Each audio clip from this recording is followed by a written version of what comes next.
ওই সারফরাজের বাবার সাথে রিলেশনে ছিল আমার সাথে থাকা অবস্থায়। আজ সোশ্যাল মিডিয়ায় কাঁপিয়ে দিয়েছে এক লাইভ ভিডিও।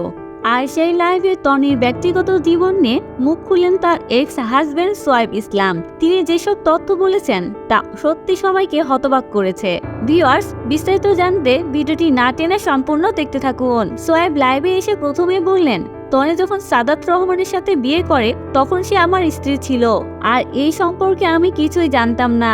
তার এই মন্তব্য মুহূর্তে সোশ্যাল মিডিয়ায় ছড়িয়ে পড়ে। তিনি আরো বলেন, আমার ডিভোর্সের তারিখ আর সাদাতের সাথে তার বিয়ের তারিখ মিলিয়ে দেখবেন। ডিভোর্সের কত বছর পর সে বিয়ে করেছে তা বুঝতে পারবেন। এখানে সোয়েব যে ইঙ্গিত দেন, তারিখগুলো নাকি অনেক প্রশ্নের জন্ম দিয়েছে। এরপরে তিনি বলেন, বিয়ের রেজিস্ট্রিতে সে কুমারী লিখেছে। এটা কেন লিখেছে, কিভাবে লিখেছে, আমি কিছুই জানি না। তার এই কথা আরো আলোচনা কোলাহল বাড়িয়ে দিয়েছে নেটিজেনদের মধ্যে। সবচেয়ে আবেগী মুহূর্ত ছিল যখন তিনি বললেন, এতদিন শুধু মেয়ের কথা ভেবে চুপ ছিলাম, কিন্তু এখন আমাকে আমার মেয়ের সাথে দেখা করতে দেওয়া হচ্ছে না, আমার কাছ থেকে তাকে দূরে সরিয়ে দেওয়া হচ্ছে। এই কথায় লাইভে থাকা দর্শকরাও আবেগে আপ্লুত হয়ে পড়েন। লাইভ শেষে সোয়েব পরিষ্কার করে জানিয়ে দেন, সারফরাজ আর সানভি দুজনেই ছোট বাচ্চা, তাদের নিয়ে কেউ খারাপ কথা বলবেন না, শিশুদের ওপর কোনো কিছু চাপিয়ে দেবেন না, এই অনুরোধ রইল।